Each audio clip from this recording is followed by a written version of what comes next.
salam sehat. Ya. Ya.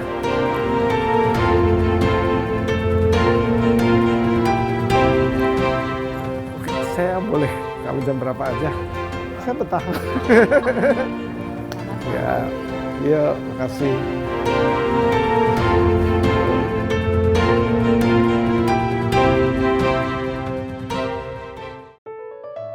Ini adalah waktu yang sangat menyenangkan karena di sela-sela kesibukan narasumber saya berkenan untuk hadir ngobrol nantinya, kemudian kita bisa bertanya apapun katanya. Semuanya akan diceritakan. Apa kabar Pak Gayus? Baik, Mbak Rizka. Senang sekali loh kita one on one punya kesempatan ngobrol sama Pak Gayus. Sibuk apa sih Pak sekarang Pak? Ya, kalau sekarang saya sering kali diundang ke TV-TV termasuk ke sini.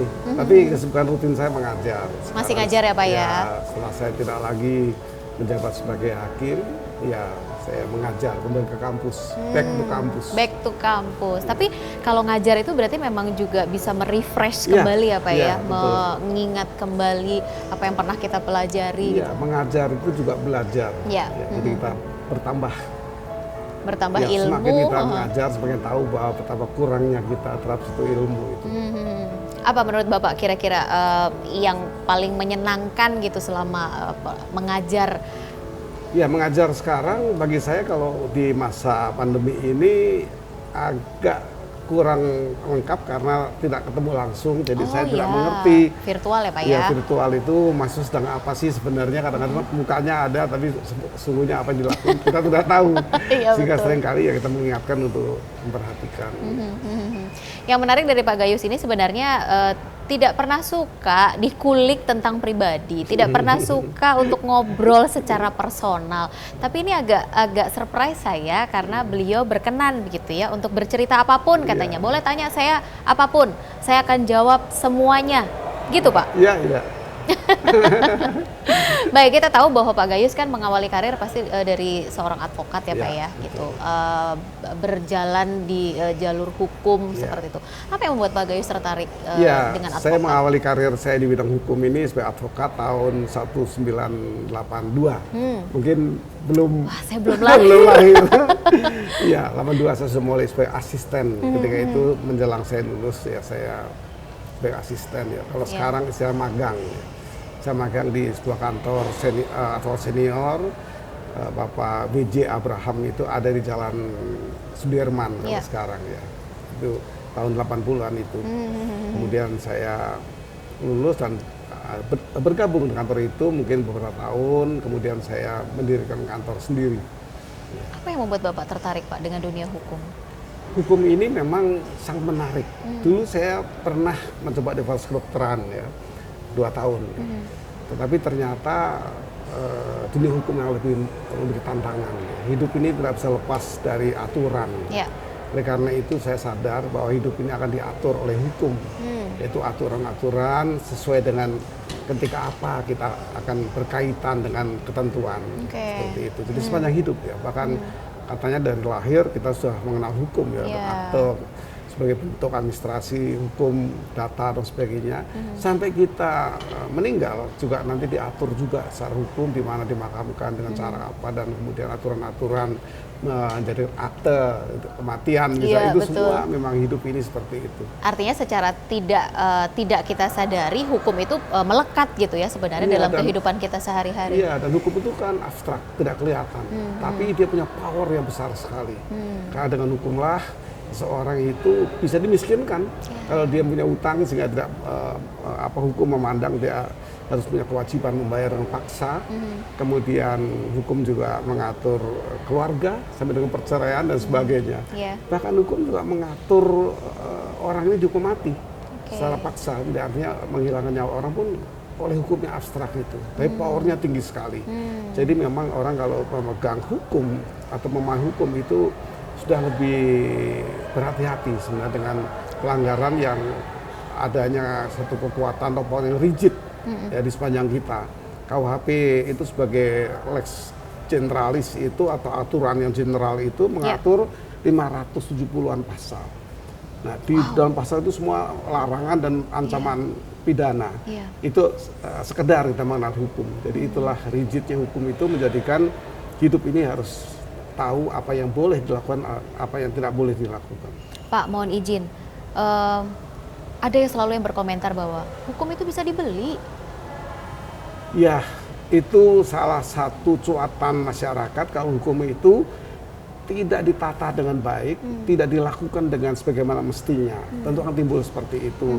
Dan bagi kita di negara kita ini memang kecenderungan banyak suara seperti itu, tapi kan negara, pemerintah dalam hal ini berusaha untuk mengeliminir keadaan itu sehingga semuanya tertib ya. Paling tidak ada 3 hal kalau kita bicara hukum yang nanti bisa menghapus image itu ya. Misalnya hukum itu memang dibentuk atau dibuat itu untuk bisa menjadikan satu alat yang baik ya, bisa living di masyarakat, hidup di masyarakat. Jadi menerima hukum seperti itu. Kemudian dilakukan oleh structure atau penegak hukum yang baik juga. Dan rakyat juga harus berbudaya hukum yang baik ya. Ada legal culture di mana publik itu rakyat harus sudah mengenal hukum dan mentaati. Jika 3 elemen ini berjalan baik, saya pikir negara itu aman sekali. Banyak negara di Eropa yang seperti ini. Ya, saya gambar itu Eropa Barat biasanya. Itu hidup seperti itu. Jadi adanya aturan dibuat yang bisa living di masyarakat, dicintai oleh masyarakat. Undang-undang ini diperlukan oleh masyarakat. Ada penegak hukum yang baik, yang ideal. Kemudian masyarakatnya juga obey the law. Dia mentaati hukum yang sudah ada. Itu harmonis sekali. Tapi masalahnya itu belum sampai Pak ya di negara kita. Atau mungkin bagaimana ya caranya untuk membuat kita ini kembali gitu untuk sadar terhadap banyak hukum faktor. gitu. Di antaranya faktor ekonomi yang pertama. Bagaimana orang mau mentaati hukum kalau perutnya tidak cukup ya, sehingga dia mau tidak mau. Nah ini sebagai hal yang disebut by need ya. Jadi untuk materi hukum itu ada by need, keperluan yang terpaksa dia melanggar hukum. Anaknya lapar, kalau tidak dia mencuri roti di musim dingin, anaknya mati. Nah, ini terjadi di Eropa juga, di Eropa yang berbeda. Dia mencuri. Bagaimana sikap hukum? Itu tentu menjadi persoalan. Ada penyebab. Nah ini tadi. Tapi mungkin nggak sih kalau masyarakat kita itu diberikan pelajaran terhadap hukum sebenarnya gitu. Walaupun tadi Bapak menyampaikan, ya ada faktor ekonomi juga yang memang harus kita perhatikan gitu. Tapi kan mau tidak mau itu harus tetap diselaraskan sebenarnya. Sebenarnya ada hal ini menjadi kewajiban negara untuk memperkenalkan aturan yang diberlakukan. Dulu banyak contohnya ya, di zaman Belanda dulu kalau kita ingat di kampung-kampung di Jawa terutama itu ada kemongan, mong. Ini diberlakukan aturan baru hari ini, dijajah kita waktu itu. Tidak boleh ini, tidak boleh menjual rempah-rempah ke bangsa asing apapun kecuali Belanda. Nah itu salah satu aturan yang dengan cara di kampung-kampung orang takut menjual rempah-rempahnya. Kemajuan teknologi koran misalnya mulai dengan koran, tapi lama-lama orang tuh sudah harus dengan cara ini bagaimana sosialisasi namanya undang-undang itu disampaikan ke aparat dari pusat sampai ke bawah sampai ke RT. Ada ya ini berbagai aturan yang baru yang harus dikenal seperti itu. Nah itu merupakan langkah-langkah hukum yang sekarang ini orang tidak boleh tidak tahu aturan hukum. Misalnya kita akan mengatai orang lain, ada ITE dan sebagainya, itu wajib tahu, tanpa diberitahu dengan mekanisme apapun. Artinya PR juga untuk pemerintah untuk bisa memberikan sosialisasi sampai ke masyarakat paling bawah gitu ya, dan juga masyarakat terjauh sebenarnya kan Pak. Dan sebagainya. Artinya tidak ada lagi bahasa hukum itu dibuat untuk dilanggar. Enggak ya Pak? Ya, sedih ya Pak? Itu yang menunjukkan ketidaktertiban ya. Pada hukum ini bertujuan yang pertama menciptakan ketertiban, itu tujuan hukum yang pertama. Jadi publik tertib sesuai dengan aturan, kesepakatan. Hukum ini kesepakatan sebenarnya. Dibuat di rumah rakyat, mewakili seluruh rakyat itu DPR itu di sana di kodoknya itu. Jadi itu sudah merupakan bahkan rakyat yang berunding sendiri itu. Sebenarnya hanya diciptakan bagaimana kelompok-kelompok ini mewakili rakyat, itu kan teori-teori sosial yang dibentuk untuk diwakili perwakilan gitu, seperti itu. Baik, kalau bicara hukum dengan Pak Gayus itu sudah biasa mungkin ya buat pemirsa. Tapi tiba-tiba berubah menjadi aliran ke politik nih, Bapak. Apa yang terpikir dalam benak Pak Gayus pada saat itu? Terjun ke politik gitu? Ya, hukum ini harus diakui walaupun tidak disepakati ya, bahwa hukum itu adalah produk politik. Oh. Hukum itu produk politik. Kalau kita menginginkan hukum seperti apa aturan yang mau diterapkan, ya kita mesti menang berpolitik, mesti menang pemilu. Nanti kalau kita punya perwakilan DPR paling banyak dan votingnya pasti menang. Mau apa itu contoh sederhana. Tapi tidak seperti itu sesungguhnya, karena yang berbeda kan, yang berbeda pendapat nggak begitu. Ya hukum itu ketika kita masuk DPR harus melepaskan kepentingan partai. Atribut. Ya, kita harus menanggalkan ceket partai. Dan kita betul-betul serve to the public, yaitu kata John F. Kennedy. Ketika kita masuk ke sini, ya kita tidak lagi loyal ke partai, tapi mengabdi pada rakyat. Itu John F. Kennedy dan falsafahnya begitu. Jadi when my serve to the party begin, ya my loyalty to the party end. Artinya Bapak juga cukup menikmati sebenarnya di dalam dunia politik ini. Ya, saya 2 periode ya di DPR, sangat menikmatinya karena dulu saya pengguna undang-undang, saya advokat. Sekarang saya sebagai pembentuk undang-undang, sebagai legislator. Jadi saya tahu sekali kebutuhan rakyat yang saya pernah alami sebagai mewakili kepentingan mereka sebagai penasihat hukum itu. Banyak sekali yang saya bisa harapkan dari membentuk undang-undang ini agar agar hidup di masyarakat mau diterima gitu. Artinya secara kondisi di masyarakat Bapak sudah pernah tahu sebenarnya gitu kan. Kemudian sekarang diterjemahkan gitu ya, diterjemahkan seperti apa yang diinginkan sebenarnya oleh masyarakat. Ada keinginan untuk balik politik lagi nggak sih Pak? Saya pikir udah waktunya saya tidak di politik ya. Sebenarnya saya sudah cukup menikmati, lawyer saya 30 tahunan sebagai advokat, di DPR membentuk undang-undang hampir 10 tahun, kemudian sebagai hakim ya. Pemutus undang-undang itu ada memang jenjang saya cukup pas ya. Sebagai hakim menggunakan secara langsung itu 7 tahunan, 2011 juga sampai 2018. Jadi saya menikmati sebagian besar hidup saya itu di dunia hukum. Jadi kalau sekarang ada partai yang melamar, kira-kira? Ya tentu saya tetap, karena ketika saya di DPR kan saya bergabung dengan PDI Perjuangan ya, sebuah partai nasional yang sikap utamanya itu tidak ada diskriminasi apapun dan bentuk apapun. Saya bergabung di sana, tentunya saya tidak usah dilamar. Andai kata saya masih mempunyai kekuatan atau niat untuk terjun kembali, tentu saya bergabung kembali ke partai saya. Sudah ada niat untuk sampai hari berpartai ini, lagi Pak, atau berpolitik kembali? Saya udah saatnya mengabdi ke bidang lain, yaitu bidang pendidikan.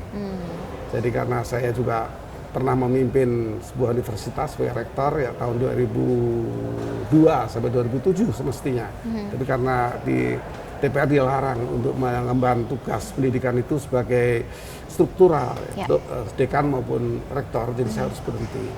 Tapi saya setelah pensiun dari Mahkamah Agung ya saya sekarang ini kembali ke kampus. Kalau kita bicara kepastian hukum, dihukumlah dia seperti hukum yang mengatur 340 hukum mati. Tetapi ada kemanfaatan apa?